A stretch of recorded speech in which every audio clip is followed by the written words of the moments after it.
Hey, Shaq, I just want to ask you about what happened early there. Obviously, this is a talented offense, but to fall behind 17 nothing, just want to ask you how they get into a rhythm and moves the ball so well as they did. It's just they won their matchups. They like we was in position to make the play. They just made the play and we didn't a couple times, and it came out that we was down 17-0, but we kept competing, was able to bring it back closer and give our offense a shot to bring the game closer. You guys fight back to make this a 3 point game, almost a chance to get it back at the end there. Where do you think this team is going into a bye week, knowing what's ahead in these last 4 games for you? I think we in a good spot, but I mean it's been the same spot for a couple of weeks. We always start off slow or start off fast, and then fall down at some point during the game, and then pick it back up. We gotta play consistently good football for 4 whole quarters, and then we'll be exactly where we want to be at. Thanks, Shaq. All right, we're going to go to Jenna Lane.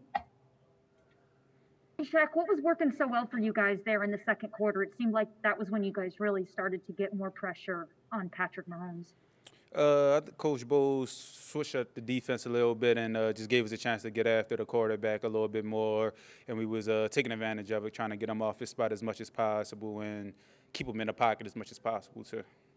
And this is a Chiefs team that can do a lot of damage late in games too. So for you guys to be able to go out there and again make it a 3 point game, does that give you a little bit, I guess, of a consolation prize as you head into this bye week, or is it one of those things where you're just kind of kicking yourself because it's like, man, 2 games in a row now against really good opponents, we just couldn't quite close the deal.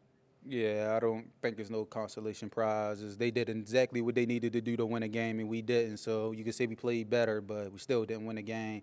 We got to play that way for the whole four quarters, and then we'll be not talking about consolation prize. We'll be talking about actually winning the game, and that's what it's all about.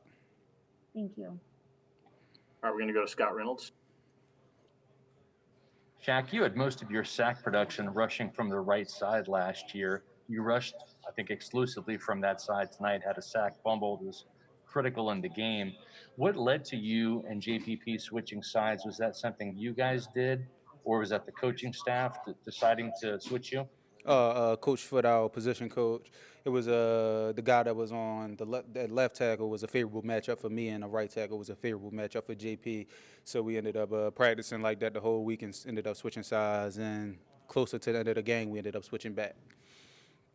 And then with with you guys coming off of a short week and then 12 straight weeks of football, how much do you guys need the bye week to rest up and recover for a very important month of football coming up? Speaking for myself, I feel pretty good. Like that's the best I felt in a long time. Week 11 into the or 12 into the season, but it's gonna be good just so we can, like you said, refresh, refocus, and we shouldn't need to refocus, but just to refocus to make sure everything is where we need to be at. Everybody just dotting their I's, crossing their T's, and yeah, so we can get back to winning football. All right, we're going to go to Rick Stroud. Actually, we're going to go over to John Romano. Hey, Shaq, 12 weeks into the season, the record says you guys are a playoff team, but you struggled to beat other good teams. What's the reality? How good is this team? As good as we want to be. Like we go compete with all of them, but competing is not enough. We just gotta just start making them plays that we missing out on in the games, in these big time games. We be in the right position, but the other team make the play and we don't, or like whatever it is about, like similar to that. We just gotta make the plays. We just can't keep being close. We gotta make them, and that'll change the game for us. All right, we're going to go to Scott Smith. Shaq, take us back to the last 4 minutes. You guys need to come up with a stop.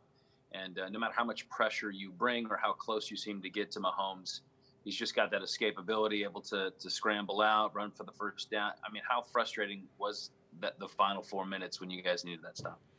It was frustrating. We know that we have to stay in our rush lanes, but we need to make sure we're keeping our eyes open too. And I failed on one play, he hit through the B gap, and I should have been able to read and react a little bit quicker to that. So it's like we know like that's the plays we just gotta make to change the game around. Like we got veterans out there on the D line, on the ends, and we should know better, and we're gonna fix that so we won't so we could have had a chance to go down there and tie the game or win the game. Our last one's going to come from Rick Stroud.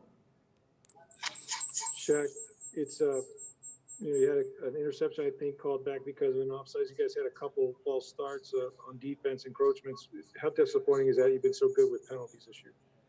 I think, well, it's always been a problem for me, but it is frustrating, though, because we do harp on it in practice, and then it's like we go out there and just forget about it. And, like, we know everybody's want to hard count us because we jump off sides a lot. We look like an undisciplined football team. And in order to I hate being undisciplined, but in order to get past that label, we got to go out there, just watch the ball move when the ball move. But right now, like with the hard counts, we're very undisciplined right now.